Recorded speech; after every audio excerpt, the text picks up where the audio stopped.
What's up, Switch Leaders? This next video is on how to change the way you lead your students. Uh, some of you might be experiencing this, but I know you show up to Switch consistently, but maybe you feel like your students don't seem to be making any progress at all, right? You challenge them to do a Bible plan, but they ignore it. You try to have meaningful discussion during small group time, but your students can't settle down enough to answer even one question. What do you do as the leader when your students are in a spiritual rut? That's what we're kind of talking about today in this video. We know it's easier said than done, but have patience because progress takes patience. Say progress takes patience with me. All right, so I'm going to give you 3 points. It's really 4 points, but it's 4 points or 3 points. I'm sorry. Just to kind of reference through, but we have to celebrate the small wins along the way and champion our students even when they seem disengaged. Your students may be making bigger spiritual strides than you even realize. So we want to reframe our perspective. Remember that we ourselves, we are carrying lots of different things in our lives as well. But we also have to understand that we may be the only caring adult a student sees. So how can we help our students take their next steps in their faith journey when they seem disengaged? They might not be opening up during small group. They might not be seeming like they want to be there. The first thing I need you to understand is you may or may not be the only person that cares about them in their spiritual sense. You may be the only caring adult in a lot of these students' lives. So, point number 1, get to know your students. Your students need to know that you care about them before they'll trust you to help them, right? Like, I'm not going to open up to you unless I trust you, as in the student's mindset. But we at Life Church, trust is freely given. And so we want to freely give our students trust. At the same time, we want to get to know them. Have you taken the time to really get to know them? Ask yourself that question. Have you taken time to really get to know them? Have you reached out to them outside of Switch? Have you tried to give them a phone call? Have you talked to them when you've seen them at church? Do you really spend time to get to know them? Or do you come here on Wednesday night and just check it off the box? Do you know what their family is like? Who their friends are? Or maybe what they're struggling with? Do you know what they like to do? What hobbies they're in? If not, we need to find out. Don't worry about getting through a bunch of questions sometimes in terms of what's going on. Like, hey, I got to get through 20 questions or reteaching them the message. Make it your goal to get to know your students now so you can build trust later. Now, do not hear me say don't ask questions. We're asking questions. We're always going to ask questions, but don't trip up to I got to get through all the questions. Like, make it relational. Ask the questions in a relational way. Number 1, get to know your students. Number 2, get to know your students. Oh man, seriously, this tip is so important that I wanted to include it twice.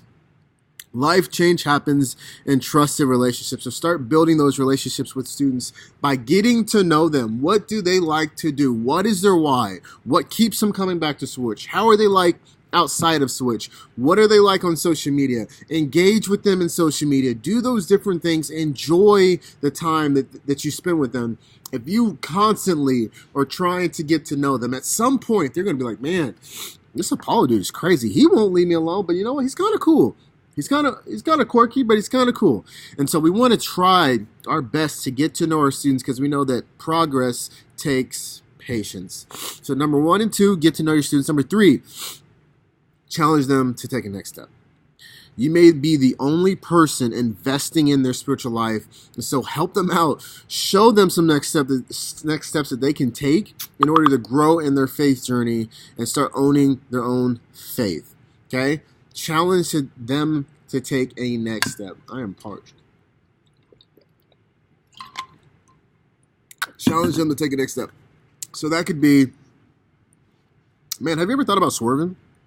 And talk about what swerving is. It's opportunity for our students to use their God-given gifts and abilities to serve in our church and to love people exactly where they're at. They can make a difference today.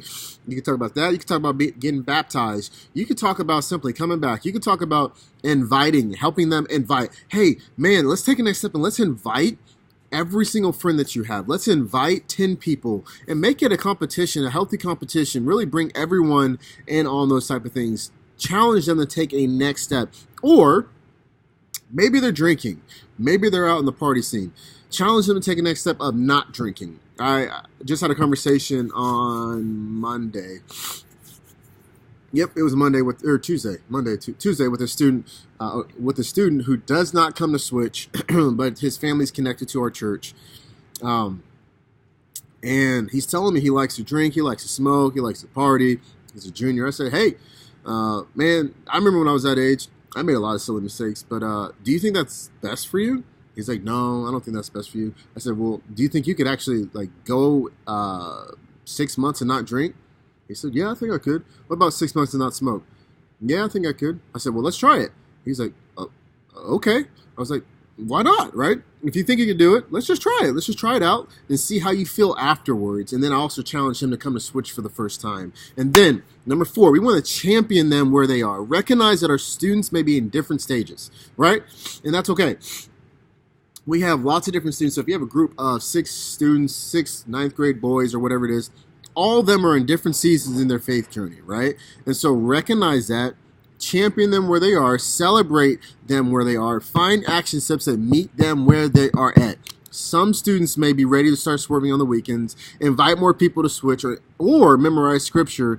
Other students may have a goal to not miss a week or stop getting detention at school, right? No matter what it is, help celebrate the progress, big or small, so that your students feel like this is a safe place and they get an opportunity to use their God gifts. They get opportunities to take next steps, and we know that what gets rewarded gets repeated. So if we reward them for inviting, if we reward them for stop drinking, and reward them for not getting detention at school or not talking back to their parents or whatever that next step is, or honoring their parents, or not talking during the message, or not taking 15 bags of chips, or whatever their next step is, if we reward them, that's going to get repeated. Above all, have patience. When you recognize each student has a different next step, you can stop comparing their success with other students and your success as a small group leader with other small group leaders. Progress takes time, but your investment in their life has a ripple effect that can change their entire life. A couple questions that I want you to talk through with your co-leader could be, number 1, what are some tips you have about getting to know your students outside of Switch? So talk about that with your co-leader, and then talk to your community leader about that. What are some tips that you have about just communicating with your students outside of Switch? We had some 7th grade boys go to Urban Air last night, 6 of them, I believe. And they had a great time just hanging out with a couple small group leaders. Do things like that. Like, whatever it takes to get to know your students. Like, if you're all about serving in youth ministry, all about serving in Switch, do whatever it takes to love your students. Our value, one of our values, one of my favorite values, we will do anything short of sin to reach those who don't know Christ. In order to reach those no one is reaching, we will do things that nobody else is doing. We're going to love these kids, man. And then number 2, what are some examples of next steps you can challenge your students to do? Have you had any success with those, and what happened? Talk this over with your co-leader, maybe your community leader, or maybe even the other leaders. And then lastly, how can you make it a habit to champion students where they're at? I think these are a couple of good questions that we can wrestle with. Again, and in the summary, number 1, we want to get to know our students. Number 2, we want to get to know our students. Number 3, challenge them to take a next step. Number 4, champion them where they are. Always remember, whoever finds God finds life.